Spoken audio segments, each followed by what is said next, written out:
이게 지금 이제 굉장히 요상한 논란으로 번질 가능성이 있어요. 지금 시작됐는데. 네. 북한 고위급 대표단 이제 폐막식 때 또 오는 거예요.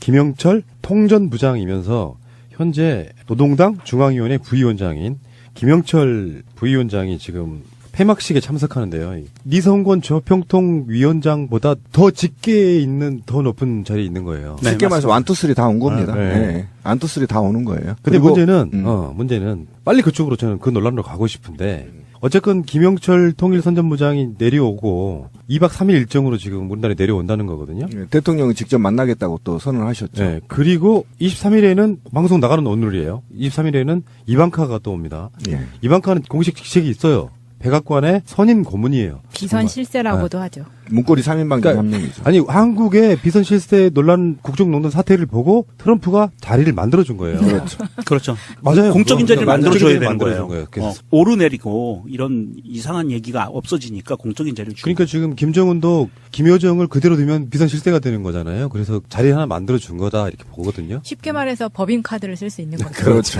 오, 역시 에리에. 영미. 아이, 그 출입증도 있는 거야. 최순실은 청와대 출입증이 없었잖아. 그러니까 문고리 3인방 차에 타고 들락거렸잖아요. 그리고 이방카를 왜 한국에 보내냐. 김정숙 여사님하고 굉장히 독특한 관계를 유지했기 때문에 미국에서는 나름 또 말이 먹힐 수 있는 사람을 보낸 거예요. 정서적으로 보낸 겁니다. 그런데 문제는 여기서부터예요. 진짜 중요한 건 여기서부터예요. 김영철 통전부장이 어쩌면 저쪽 세력들이 지금 자기 무덤 파고 있는 게 아닌가라는 생각도 들고요.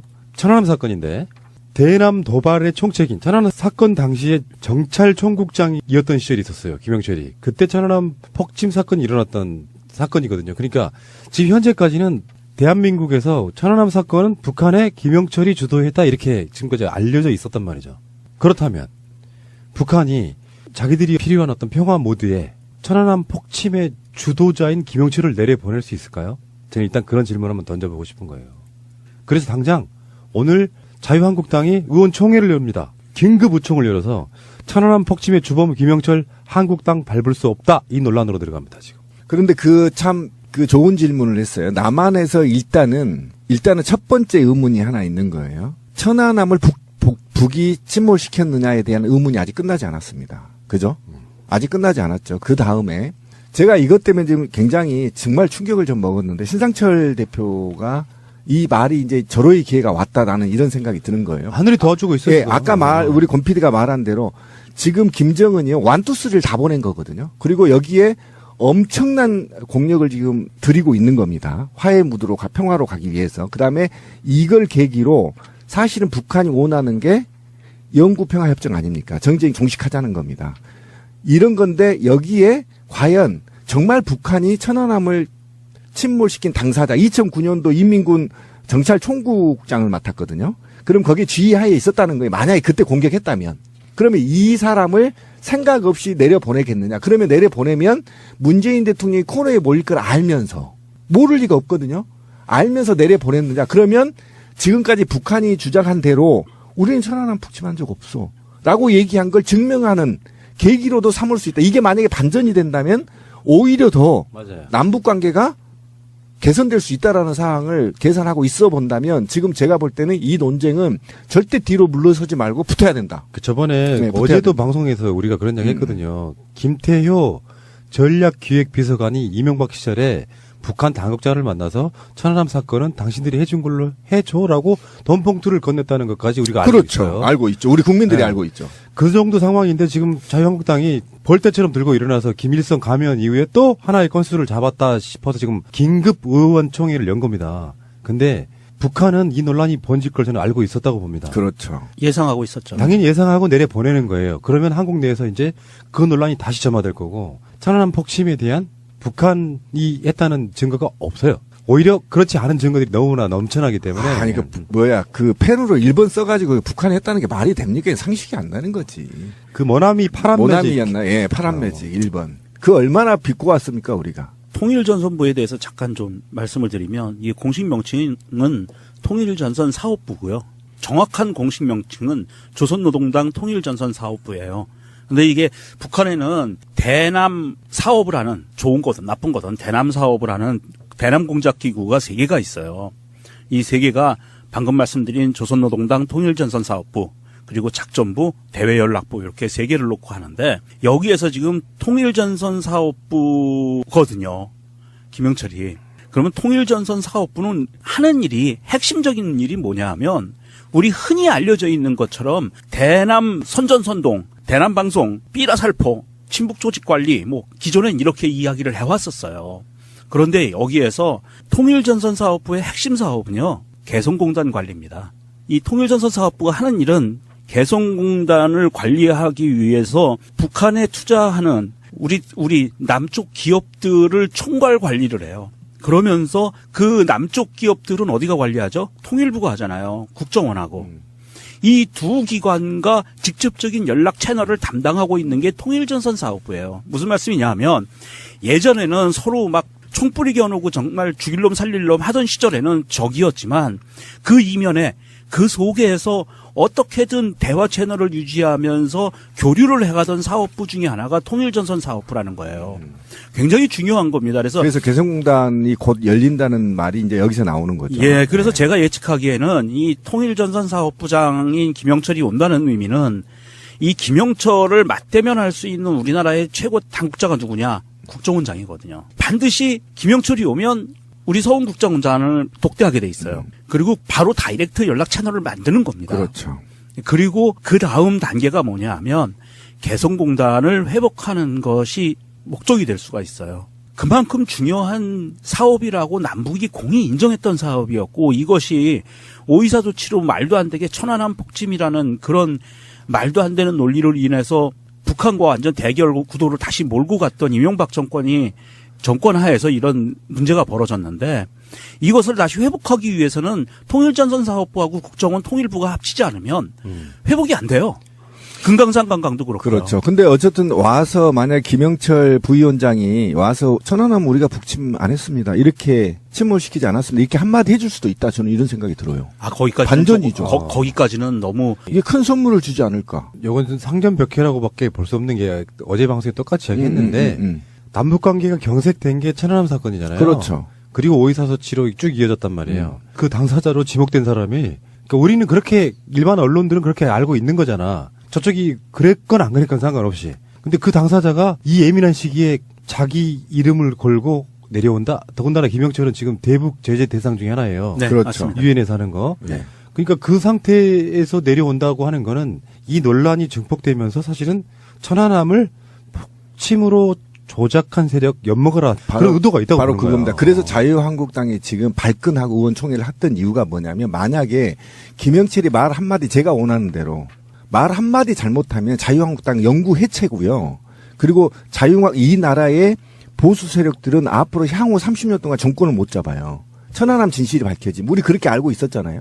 그 하나만 밝혀지면 그렇다고 네. 치면 이게 지금 간단치가 않아요. 자유한국당하고 이 MB 쪽에서는 이거 초긴장 상태에 지금 돌입할 수밖에 없는 상황에서 성명서 내고 개지랄을 하고 있는 겁니다. 지금. 자, 지금 여러분들이 잊어버리셨을까봐 천안함 사건을 딱 한 줄로 정리해드리면 천안함이 북한의 어뢰를 맞았는데 직접 맞은 게 아닙니다. 배 바로 밑에서 폭발하면서 버블제트가 돼서 그게 배가 쪼개진 사건이라고 하는데 그 증거 있냐라고 물으니까 갑자기 고철 덩어리인 어뢰 하나가 등장하죠. 그렇죠. 그 어뢰를 보고 그게 북한 어뢰라는 증거 있냐 했더니 파란 매직 일본으로 써서 썼죠. 보관했던 게 꺼내 나와졌고요. 그 안에는 천안함 사건 때 건졌다고 볼 수 없을 만큼 굉장히 오래된 어뢰 속에 가리비 같은 게 발견된 사건이에요. 아예 거기서 성장했던 가리비 못 나와 좁아서. 그러니까 어떤 사람이 살인 사건을 냈는데 죽인 무기가 뭐냐고 할 때 그 어뢰를 끄집어내서 이걸로 천안함을 폭침시켰어 했던 그렇죠. 사건인데 북한이 천안함을 폭침시켰다는 증거는 단 한 가지도 없습니다. 없습니다. 그리고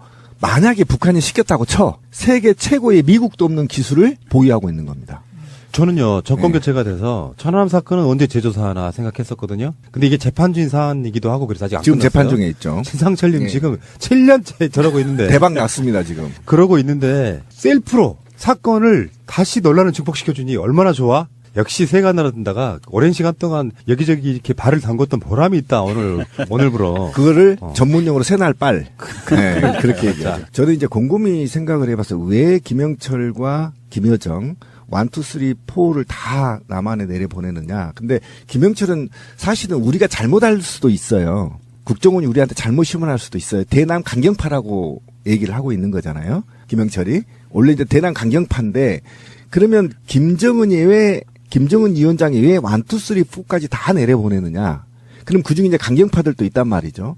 그런데 이 강경파들을 내려보내면서 남한이 어떻게 하고 있는 걸 직접 와보는 거 아닙니까? 그리고 남한 대통령도 만나고 또 남한 시설들을 두루두루 걸칠 거란 말이죠. 그다음에 당국자들을 직접 또 만날 거라. 아까 말하신 대로 명령님 말한 대로 이제 국정원장도 만날 테고 통일부 장관도 만날 테고 이러면서 남한의 실상을 좀 파악하게 될 거다. 그러면 그 의도로 왜 차라리 강경파인 김영철을 남한에 내려보내느냐. 이것은 제가 볼 때는 김정은의 의지가 굉장히 강하다. 이제는 영철아 무력으로 남한 침범 못해. 네가 눈으로 보고 와. 이제는 협력 시대로 가야 돼. 그래서 우리가 평화를 정착해야 되는 메시지를 네 눈으로 직접 보고 와. 네 똘마니를 데리고 와서 다 보고 와.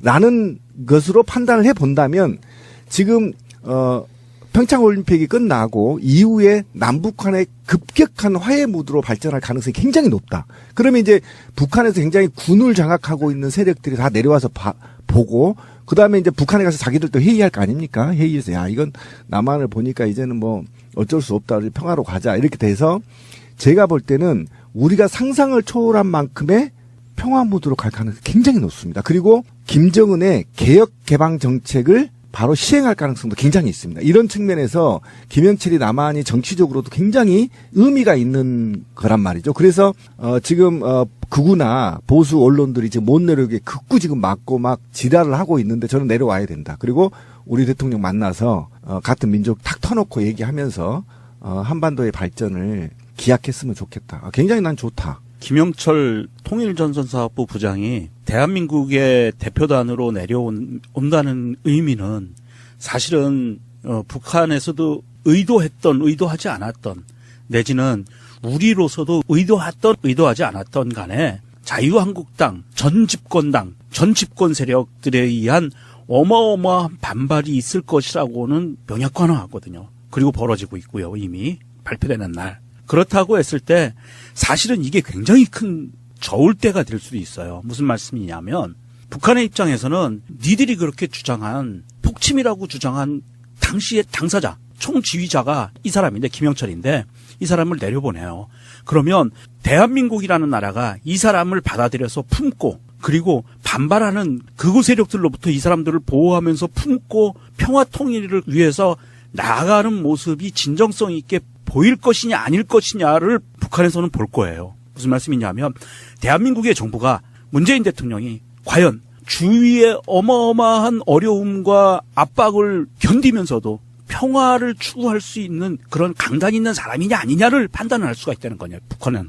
그렇다고 봤을 때 이 김영철을 내려보냈다는 건 굉장히 간단치가 않은 게 아까도 말씀드렸다시피 이 김영철이 남북 간의 그 고위급 채널을 형성하고 개성공단을 회복할 수 있는 계기가 되기도 하지만 사실은 남북 대화가 실질적으로 이루어지느냐 안 이루어지느냐는 김영철이 방문하는 25일부터 27일 사이에 결정된다고 봐요.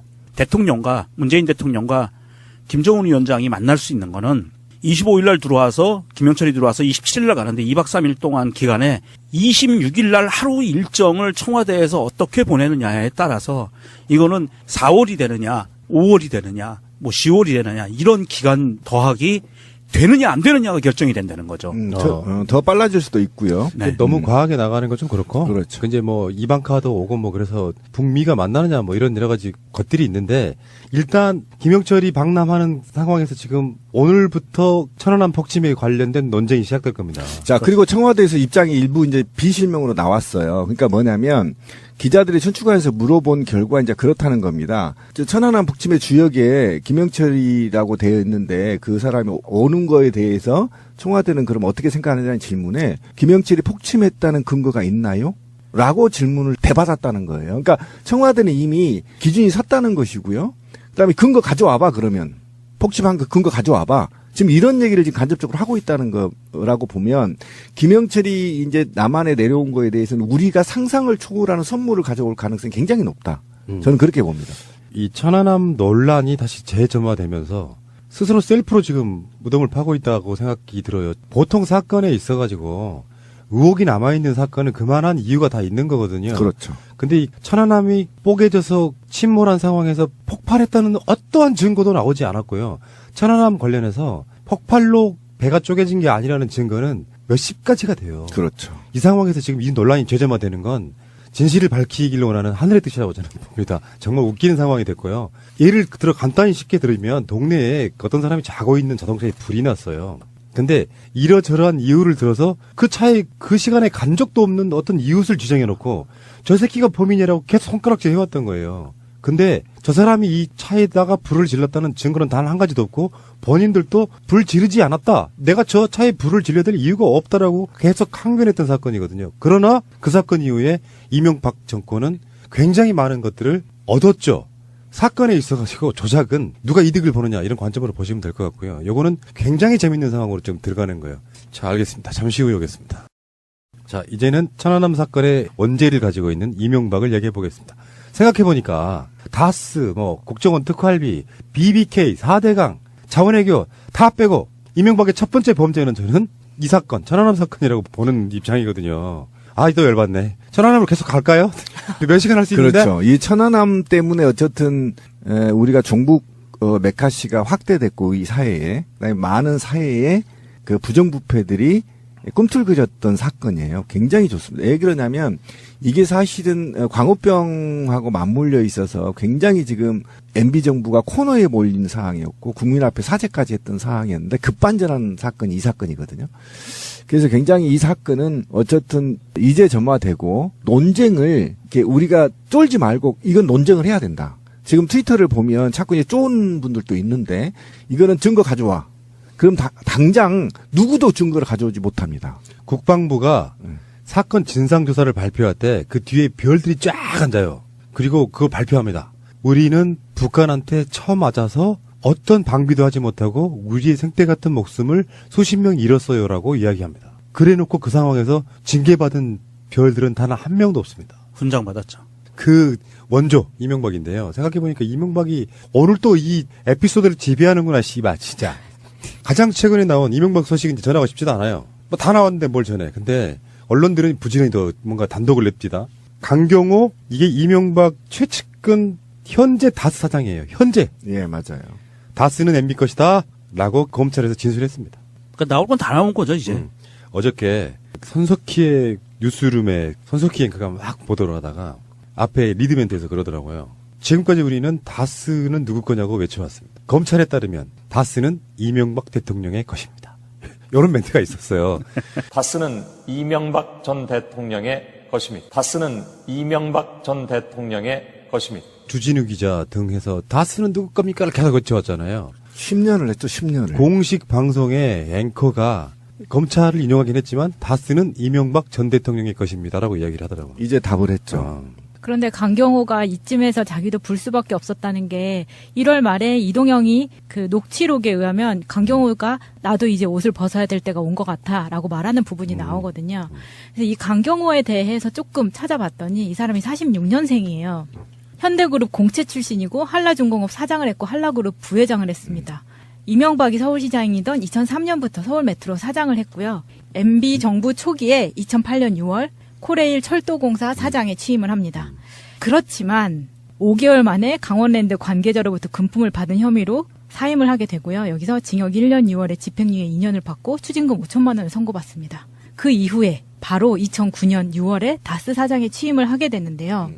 이 사람의 집안을 보면 약간 재밌는 게 부인이 여명구 씨라고 서양 화가예요. 잘 알려지지는 않았지만 이 사람이 여운상 변호사의 딸입니다. 이 여운상 변호사는 여운형과 친인척 관계에 있고요. 이 사람이 중앙지검 차장검사 출신이지만 지금 현재는 변호사로 되어 있는데 나이가 워낙 많으셔서 1919년생이에요. 근데 이 사람이 인혁당 사건에 해서 검찰에 저항하면서 사직을 해서 변호사가 된 사람이더라고요. 그러니까 집안 자체는 어떻게 보면 약간 아까운 거예요. 이 사람이. 돌연변이네. 돌연변이네. 딸이 이 사람하고 결혼을 해서 어쨌든 MB와의 인연을 가져서 이렇게 됐는데 사실은 이 다스에서 사장을 하고 있는 거 말고 이 사람의 큰 죄는 여기에 있다고 봐요. 유진 메트로컴. 맞아요. 유진 메트로컴이 네. 시작이었죠. 그 서울 메트로 사장을 하면서 2004년에서 2006년 사이에 상상을 뛰어넘는 특혜, 이 유진 메트로컴의 22년간의 슬라이딩 도어, 그거를 22년 독점권을 주는 거예요. 근데 그걸 주면서 이 업체가 우리가 지금까지 2인 1조로 작업 규정을 지키지 않아서 많은 사람들이 죽었잖아요. 그렇죠. 그 스크린 도어 때문에 많이 사망 사고 죄가 있고요. 그리고 이 유진 메트로컴이 제2의 다스라고 불리는 거예요. 그렇죠. 네, 이게 MB가 뒤에 있을 수 있다는 그 정황이 너무나 많이 나오고 있고, 왜 그 이유 중에 하나는 2003년 10월에 설립된 신생 광고회사인데 2004년에 역세권에 있는 스크린 도어 민자 사업을 따냈기 때문이거든요. 그 철도, 지하철 이 부분은요, 또 맥콜이랑 또 연관이 있어요. 또 연결돼 있죠. 9호선. 그런 관계가 있어가지고, 대체 어디가 끝인지는 잘 모르는 건데. 정말 끝이 없어요. 근데 이후에 아까 저도 이제 이 생각이 또 며칠 전에 저한테 제보 들어온 게 하나 있어요. 그러니까 좌측 보행을 우측 보행으로 바꿨잖아요. 네. 이것도 이것과 지금 관련이 돼 있어요. 그 나중에 한번 텁시다. 그래요? 제가 그 당사자가 있거든요. 그건 일본 문화라 그래서 우리는 했다고. 아니. 하잖아요. 그래서 지금 그제부터 계속 그걸 연구하고 있는데 굉장히 수십억대 에스컬레이터 있잖아요. 방향 바꾸는 것과 설치하는 게 엄청난 이권이 또 들어있는데. 돈이 들어간다고? 예. 근데 이게 지금 MB하고 또 관련이 돼 있습니다. 여기 회사하고. 그 나중에 이제 털기로 하고. 거의 복마전이구만. 그러니까 우리가 상상할 수 없는 짓을 지금 MB가 한 겁니다. 근데 우리는 몰라. 너무 머리가 나빠서. 치밀하게 지금 아니 우측 보행 좌측 보행을 바꾸면서 그렇게 어떤 놈은 수백억을 털어먹은 놈이 있고 한번 생각해 보세요. 그 엑스컬레이터를 XY로 바꾼다고 한번 생각해 보세요. 돈이 얼마나 들어가겠습니까? 이거 굉장히 심각한 거고 문제는 현대인가요? 엘리베이터 독점이 거의 60, 70%가 현대 엘리베이터라면서요? 많이 있죠. 예, 그래서 그것과 연관이 지금 곧 문제 제기가 될 거예요. 그런데 이번에 이제 강경호 사장이 결정적으로 지금 다스는 MB 거라고 얘기를 해서 지금 난리가 났는데 실제로 저는 좀 안타까운 게 뭐냐면 이병모 청계재단 사무국장 구속영장에서도 다스 실소유라고 이미 박혀 있었고요. 이상은 다스 회장의 운전기사 김종백 씨도 다스는 왕 회장 거라고 분명히 말을 했습니다. 그죠? 그 다음에 이것과 관련해서 어쨌든 이후에 계속 2008년부터 정호영 특검에서도 이렇게 진술을 했다는 거 아닙니까? 그죠? 진술을 했다는 거예요. 이건 왕 회장 거라고. 근데 묻혔다는 거죠. 그렇죠. 그러니까 김성우가 그렇게 전 다스 사장이 직접 그렇게 증언을 특검에 했다는 겁니다. 이게 나왔는데 사실은 그럼 왜 구속을 못 시켰냐는 겁니다. 어차피 형사소송법 310조에 피고인에게 불이익한 유일의 증거에 대해서 이를 유죄 증거로 하지 못한다라는 조항 때문에 못했다는 거 아니에요, 검사가. 그런데 문제는 그 이후에도 말이죠. 이명박이 금고지기라고 알려져 이병모가 도곡동 땅이 이명박 거라고 얘기를 했잖아요. 이미 지금 우리가 알고 있는 걸 제가 한번 되씹어 보는 겁니다. 그다음에 이명박의 금고지기였던 이영배 김건 대표도 도곡동 땅이 이명박 거라고 진술을 했단 말이죠. 이게 지금 과정이에요. 그다음에 이명박과 이시영이 이상은 회장한테 돈을 도곡동 판 돈을 돌려달라고 요구를 했잖아요. 이것도 지금 체크가 된 거란 말이죠. 그런데 왜 검찰은 그동안에 구속영장을 발부하지 못했느냐 이겁니다. 그런데 사실은 우리가 강경호의 다스 사장의 증언이 결정적이라고 하는데 사실은 그게 아니었다는 거예요. 제가 제일 분노한 영포빌딩 지하 벙커에 결정적 증거가 나왔다는 겁니다. 그렇죠. 그건 맞고요. 예. 이게 더 재밌는 게 한 번 털었잖아. 털고 나면 다시 안 오겠지 해가지고 또 거기다 집어넣는 거야. 그래서 그걸 다시 턴 거야. 씨발 잔머리에다 걸렸구만. 아, 옛날에 그 전쟁 나면은 포탄 떨어진 구덩이에 숨으면 또안 터진다고. 또 안 떨어진다라는 그런 맞아요. 속설이 있는데 그거를 믿은 거죠. 그런데 제가 그렇게 불러드렸던 거는 검찰이 얼마만큼 심사숙고했는지가 나올 수 있다는 거죠. 왜 그러냐면 일반 자범 같은 경우는 그냥 이 혐의는 벌써 구속입니다. 이 정도면. 증거가 지금 5명이 왜 그러냐면 다스의 종잣돈이었던 도곡동 땅이 MB 거라고 밝혀지면 끝인 겁니다. 다스는 MB 거예요. 이게 지금 강경호 사장이 다스는 MB 것이다. 그리고 자기가 인사결정권 같은 것은 시영이가 했다. 이명박의 아들이 그렇죠. 했다. 예. 그리고 자기는 시키는 대로만 했다. 이게 왜 중요하냐면 이게 다른 사람들이 얘기할 때는 정황 증거밖에 안 되거든요. 증거 능력이 확실하게 갖춰지지 않았는데 강경호 사장은 현 사장이에요. 현재 다스 사장이 제가요 꼭두각시고요. 저는 바지 사장이고요. 저 사람이 실소유주예라고 하면 이거는 빼도 박도 못하는 증거가 되는 거예요. 그만큼 중요한 거고 이 강경호 씨도 나름 자기가 살 길을 찾는 방법 중에 하나가 자백하는 거였죠. 이런 상황으로 돌아가는 거고 더 이상 사실은 이제 구체적인 혐의를 이게 시줄 날줄을 맞춰서 빠져나가지 못하게 그물을 완벽하게 짜서 이명박을 부르는 거 외에는 이제 더 이상 글쎄요. 더 이상 밝혀질 거는 이제 요 사건에서는 더 이상 없는 것 같아요. 이제 다 나올 그렇죠. 것 같아요. 예. 그러니까 이게 뭐 이명박 입장에서는 우리가 병원에 가서 의사가 이야기를 한번 해줍니다. 당신의 살 날은 한 달밖에 남지 않았어 하고 똑같은 거예요. 그러니까 제가 말씀드렸던 것도 그렇고 최근에 정치권에서 대부분 다 3월 5일 정도를 예상하고 있더라고요. 하긴 특별한 예상도 아니야. 올림픽 일정과 다음 패럴림픽 그렇죠. 일정을 보면 다 그런 건데. 그 사이에. 네. 그러면 이명박 입장에서는 지금 오늘이 방송한 오늘이 2월 22일이에요. 이상하게도 묘하게도 2월 달은 짧아. 무려 3일이나 짧아. 가장 긴 달에 비해서. 28일까지밖에 없으니까 이번 달은 우리도 6일밖에 안 남은 거예요. 그리고 3월 5일이면은 10여일 정도밖에 안 남은 거예요. 정의당에서는 그런 논평을 내놨더라고. 이명박 빨리 소환해라. 소환해야 됩니다. 증거 인멸하고 있다. 근데 네. 인멸할 증거가 어디 있으며 지금 감시해 놓은 처리랄까요? 이런 것들 때문에 함부로 하지는 못할 거라고 보고 웬만한 건 다 확보가 됐다고 보니까 어쨌든 이명박이 그런 입장인 거고요. 영포빌딩에서 발견된 문건을 건네줬던 사람이 청와대 부속실의 선임 행정관이었던 김윤경이라고 나오잖아요. 예. 근데 이 김윤경은 이진영이라는 또 다른 선임 행정관하고 항상 같이 옮겨 다니는데 이 둘이 김윤경은 서울시 공무원 시절에 이명박과 인연이 있고요. 여기서 말하는 이진영은 LK이뱅크 때 이명박의 비서였습니다. 어허. 근데 이 두 사람을 청와대에 데리고 들어간 거예요. 그리고 임기가 끝난 후에 이제 이 사람들이 뭐 문건이라든가 다 이걸 이병모에게 건네주고 이런 역할을 다 했고 임기 후에는 지금 삼성동 MB 사무실에 상근직으로 근무하고 있는 사람들이에요. 청와대 제1부속실에 근무했다 그러니까. 이제는 빙산의 일각이다. 왜 그러냐면 구속 후에 수사가 진행돼야 할 사건들이 더 많다. 80%는 아직 미제다. 아까 천안함도 마찬가지고 사대강도 마찬가지고 자원외교도 마찬가지고 이제 시작이 국방비리. 그죠? 벙커에서 나왔다는 거죠. 군사 비밀이. 그러니까 그 등등의 수사들이 계속 남아 있기 때문에 기대해도 될 것 같다. 도곡동 땅 하늘이 두 쪽 나도 제 땅은 아닙니다. 아닌 것을 아니라고 말하는데 그 이상 무슨 표현이 필요합니까? 제가 내 회사 같으면 현대 그만뒀을 때 차고 앉았죠. 할 일도 없고 놀 때인데 뭐 도곡 땅이 어떠다고요? BBK가 어떠가요? 새빨간 거짓말입니다, 여러분. 검찰이 조사가 되는 대로 우리 국민들에게 밝혀줘야 되지 않느냐 하는 생각을 저는 갖습니다. 또 저 자신은 거기에 대한 한 점의 부끄러움이 없습니다. 국민들이 다 쓰는 누구 거냐 이렇게 묻고 있습니다. 이 부분에 한 말씀 부탁드립니다. 그런 아닌데 물을 일은 아닌 것 같습니다.